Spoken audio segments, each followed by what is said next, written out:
ನಾನು ಮಾನ್ಯ ಡಿ.ಕೆ. ಶಿವಕುಮಾರ್ ಅವರು ಈ ರಾಜ್ಯದ ಮುಖ್ಯಮಂತ್ರಿ ಆಗಬೇಕು ಅಂತ ಕನಸು ಕಾಣ್ತಾ ಇದ್ದೀನಿ. ಸೊ ಮುಖ್ಯಮಂತ್ರಿ ಸ್ಥಾನದ ಆಸೆ ಇಟ್ಕೊಂಡ್ರೆ ಸಾಗಲ್ಲ ಸರ್. ಅದಕ್ಕೆ ಬೇಕಾದಂಥ ಒಂದಷ್ಟು ವ್ಯಕ್ತಿತ್ವಗಳನ್ನು, ಘನತೆಯನ್ನು, ಗಾಂಭೀರ್ಯವನ್ನು ನಾವು ಬೆಳೆಸ್ಕೊಳ್ಬೇಕಾಗುತ್ತೆ ಸರ್. ನೀವು 2.5 ವರ್ಷ ಅದಕ್ಕಿಂತ ಮೊದಲು ಸರ್ ನಿಮ್ಮನ್ನು ನೋಡಿದ್ರೆ ಏನನ್ಸುತ್ತೆ ಸರ್, ಯಾರಿಗಾದ್ರೂ ಕೂಡಿ ಎಲ್ಲ ಒಂಥರ ಮಾತಾಡಿದ್ರೆ ಒಳ್ಳೆ ರೌಡಿಸಮ್ ಮಾಡ್ದಂಗೆ ಮಾತಾಡ್ತೀರಿ. ನೀವು ಎಲ್ಲರನ್ನೂ ಏಕವಚನದಲ್ಲಿ ಕರಿತೀರಿ ಸರ್.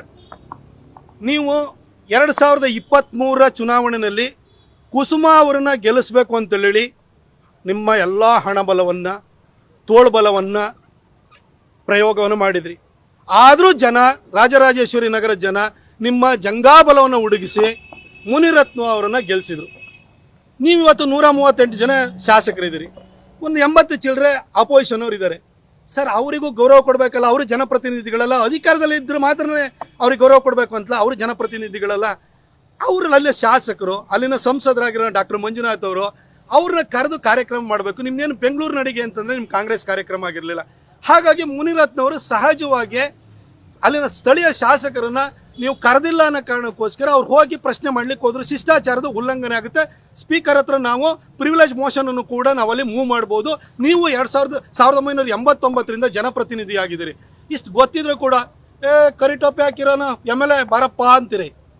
ಅಲ್ಲಿ ಗುಂಪೊಳಗಡೆ ಜಮೀರ್ ಅಹಮದ್ ಏನಾದ್ರೂ ಕೂಡ ಟೋಪಿ ಹಾಕೊಂಡು ಕೊಡ್ರೆ, ಬಿಳಿ ಟೋಪಿ ಹಾಕಿಡ್ರ ಸಾಮಣ್ಣ ಬಾರೋ ಅಂತ ಕರಿತೀರ ನೀವು? ದಮ್ಮಿದ್ಯಾ? ನಿಮ್ಮ ಬ್ರದರ್ಸನ್ನು ಕರೆಯೋಕ್ಕಾಗಲ್ಲ. ಕರಿ ಟೋಪಿ ಹಾಕಿರೋ MLA ಬಾರೋ ಅಂತೀರಿ. ಬ್ರದರ್ಸನ್ನು ಕರೀರಿ ಸರ್ ನೋಡೋಣ. ಬಿಳಿ ಟೋಪಿ ಹಾಕಿರೋ ಸಾಮಣ್ಣ ಬಾರೋ ಜಮೀರು ಅಂತ ಕರೀರಿ. ನಿಮ್ಗೆ ದಮ್ಮಿದ್ರೆ ಕರೀರಿ. ಭಾಳ ನೀವೆಲ್ಲ ಏನು ವೀರಾವೇಶದಿಂದ ಮಾತಾಡ್ತೀರಿ, ಭಾಳ ಶಕ್ತಿವಂತರಲ್ಲ ನೀವು. ಕರೀರಿ ಸರ್. ಅದನ್ನು ಕರೆಯೋಕೆ ನಿಮ್ಮ ಕೈಲಿ ಆಗಲ್ಲ. ಇಲ್ಲಿ ಏನು ಮುನಿರತ್ನ ಅವ್ರನ್ನ ಟಾರ್ಗೆಟ್ ಮಾಡಿ ಸರ್, ಜನ ಗೆಲ್ಸಿದರೆ ಗೌರವ ಕೊಡಿ. ನಿಮಗೆ ಅವ್ರು ಇನ್ಯಾರನ್ನೋ ಜನಪ್ರತಿನಿಧಿ ಮಾಡ್ಕೊಳ್ಬೇಕು, ಕುಸುಮಾ ಅವ್ರನ್ನೇನೋ ದಂಡಿಗೆ ಕೂರಿಸ್ಬೇಕು, MLC ಮಾಡ್ಕೊಳ್ಳಿ ಸರ್, ರಾಜ್ಯಸಭಾ ಕಳಿಸಿ.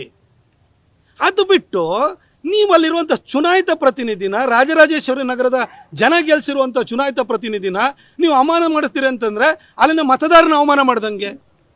ಯಾಕೆ ಅದನ್ನು ಮಾಡ್ತಾ ಇದ್ದೀರಿ ಸರ್ ನೀವು?